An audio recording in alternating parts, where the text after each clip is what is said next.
नमस्कार मंडळी, आपण आज जाणार आहोत कोकणातील दापोली गावापासून जवळच असणारं दाभोळ या गावामध्ये स्वयंभू चंडिका मातेच्या दर्शनाला.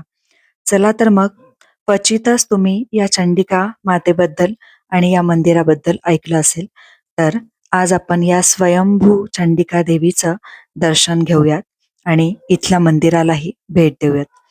तर दापोलीपासून काही अंतरावर असलेलं हे दाभोळ गाव आणि या दाभोळ गावामध्येच या चंडिका देवीचं, स्वयंभू चंडिका देवीचं मंदिर वसलेलं आहे. आणि या मंदिराचे वैशिष्ट्य म्हणजे ही जी देवीची मूर्ती आहे ती सभामंडपातून आतमध्ये गुहेमध्ये आहे. या गुहेमध्ये कुठल्याही प्रकारची लाईट किंवा रॉकेलचे दिवे चालत नाही. इथे फक्त तेलाचे दिवे चालू असतात. त्यामुळे गुहेमध्ये आतमध्ये जाताना आम्ही मोबाईलचा टॉर्च लावून रस्ता शोधत आतमध्ये गेलो. श्री स्वयंभू चंडिका देवी ही पांडवकालीन आहे. पांडवांचा अज्ञातवास चालू असताना पांडव गुहा कोरून या गुहेत तप करण्यासाठी बसले असता त्यांना श्री स्वयंभू चंडिका देवी प्रसन्न झाली व इथे प्रकट झाली. कालांतराने श्री जमनापुरी नावाचे ऋषी दाभोळ या ठिकाणी तपाला बसले असता त्यांच्या स्वप्नात श्री स्वयंभू चंडिका देवीने दृष्टांत दिला व सांगितले की मी अशा ठिकाणी आहे जिथे पाण्याचा जिवंत झरा आहे. तिथून वर एक मोठी शिळा आहे, ती बाजूला करून आत प्रवेश कर, मी तिथे आहे. मग जमनापुरी यांनी तशा सर्व खानाखुणा लक्षात घेऊन श्री स्वयंभू चंडिका देवीच्या गुहेत प्रवेश केला व देवीची पूजा अर्चा सुरू केली. काही वर्षांनी त्यांच्या वंशजाकडे पूजा अर्चा सोपवली व श्री स्वयंभू चंडिका देवी मंदिरासमोर श्री जमनापुरी यांनी जिवंत समाधी घेतली.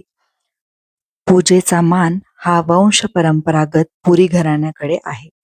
देवाच्या गाभाऱ्यात कोणत्याच प्रकारचा लाईट चालत नाही, मात्र गोडा तेलाचे दिवे कायम चालू असतात. पुरी घराण्याची ही 34वी पिढी चालू आहे. नवरात्रात इथे देवीचा मोठा उत्सव असतो. श्री स्वयंभू चंडिका देवी ही शुद्ध शाकाहारी आहे आणि भक्तांच्या नवसाला पावणारी आहे. तर आता आपण या गुहेतून बाहेर सभामंडपामध्ये प्रवेश करून आता जमनापुरी हे जे ऋषी होते त्यांची जिवंत समाधी आपण पाहूयात. या सभामंडपातही बाहेर खूप स्वच्छ शांत असं निसर्गरम्य वातावरण आहे. इथे मनाला एक प्रकारे शांतता आणि समाधान वाटते. हा परिसर खरंच खूप निसर्गाने वेढलेला आहे.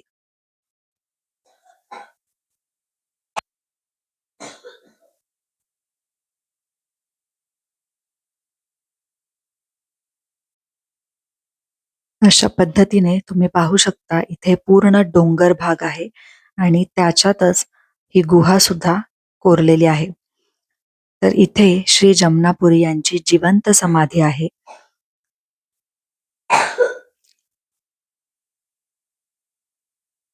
आणि इथे अनेक शिवलिंगही पाहायला मिळतात. या मंदिराच्या खालच्या बाजूलाच जिवंत झरे सुद्धा आहेत पाण्याचे, जे पाणी पिण्यासाठी सुद्धा खूपच उत्तम आहे. आणि शिवाय हेच झऱ्याचं पाणी वरती पूजेसाठी आणि देवाच्या इतर कामांसाठी सुद्धा वापरलं जातं. तर अशा पद्धतीने निसर्गाने वेढलेलं असं हे सुंदर स्वयंभू चंडिका देवीचं मंदिर पाहण्यासारखं आहे. नक्कीच आवर्जून या मंदिराला भेट द्या आणि या स्वयंभू चंडिका मातेचं दर्शन घ्या.